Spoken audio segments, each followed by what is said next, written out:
Now, the coalition federally is planning to build 2 nuclear power plants in regional Queensland. Today, Peter Dutton announced the locations for all 7 sites where the coalition is proposing to establish nuclear reactors, and he attacked Anthony Albanese's lack of vision and the absurdity of the renewable-only policy. The Prime Minister has no vision for our country because he can't manage the government day to day. We've done an enormous amount of work. I want to pay tribute to Ted O'Brien. We've looked at the international experience. We've looked at why Australians are paying the highest electricity prices in the world. We've looked at the expert advice from the regulator, who's now telling us that under Labor's renewables-only policy, there is a greater likelihood of blackouts and brownouts. We know that the government has a renewables-only policy which is just not fit for purpose. No other country in the world can keep the lights on 24/7 with the renewables-only policy. But Gary, despite the majority of Australians now supporting nuclear policies, despite the scaremongering we're seeing, because there is so much scaremongering from the media and all those corporate rent seekers, the Queensland opposition leader is still insisting he's not going to support repealing the state's nuclear ban. Is he determined to snatch defeat from the jaws of victory? What is happening up there?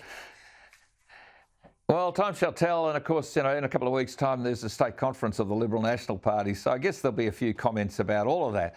But look, in the end, Peter Dutton is showing the sort of leadership Australia desperately needs. Peter Dutton is putting forward a plan that says we don't need 28,000 kilometres of duplication when it comes to all those high energy towers that dot across the countryside. Peter Dutton is saying that instead of taking up hundreds of thousands of hectares of land to put solar panels on top of good agricultural land, all we need is a couple of acres of land to build a nuclear power station next to an existing coal-fired power station. He's also putting, in the words of David Littleproud, the biggest single investment into the South Burnett, the area around Kingaroy.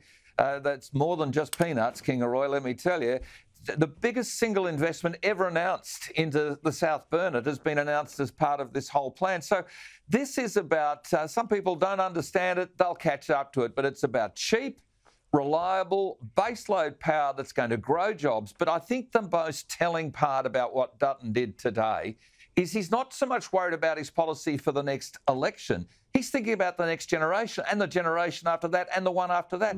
He's talking 80 to 100 years of certainty when it comes to our power prices and our reliability of our electricity. And frankly, given everything that's happening in the world, this is a national security task.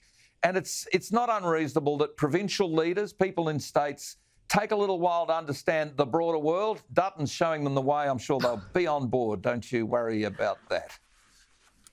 You are being very generous and gentle with the Queensland opposition leader. I think it's absolutely disgraceful and weak for him not to just be on the same page as the federal party and have a clear understanding of where this country is headed. And it's not any better down here in Victoria because the opposition leader here, John Pesutto, also weak, directionless, and really isn't clear on where he stands in this area.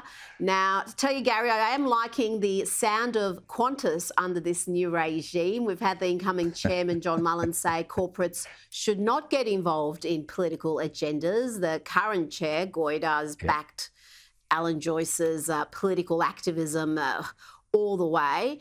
And talking about the former CEO, Alan Joyce, he may not receive his $16 million bonus as the airline brings in a high-profile consultancy chief to help decide whether a series of blunders mean this big bonus will be void.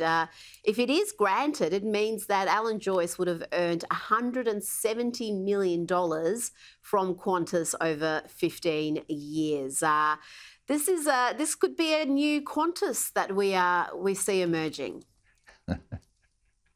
Well, look, I am a unabashed big fan of Qantas. I want Qantas to be the success it's been for 100 years, safe airline, safest airline in the world, and it's actually the second oldest continuous airline in the world, and for good reason. And Alan Joyce is gone now. Look, the short, medium, long-term incentives that are built into corporate Australia means that if you perform well, you'll get something after you've gone. Let's just see what this management consultant comes up with. But I think there's plenty of grief that Joyce has rightly got to be put through because, frankly, as someone who buys a ticket on an aeroplane, I want to make sure that not much of my money is going to pay for bonuses to a bloke who actually caused more grief for a lot of people who lost jobs, a lot of people who were dismayed by the fact that ghost flights existed, all these things. They're all on the table, and rightly so. So well done to Mr Mullins. This is a new Qantas, and I hope it's an even better Qantas because its reputation's solid. And if the reputation's been in the slightest bit damaged or tarnished, now's their opportunity to say so and deal with it, Rita. So we'll watch with interest.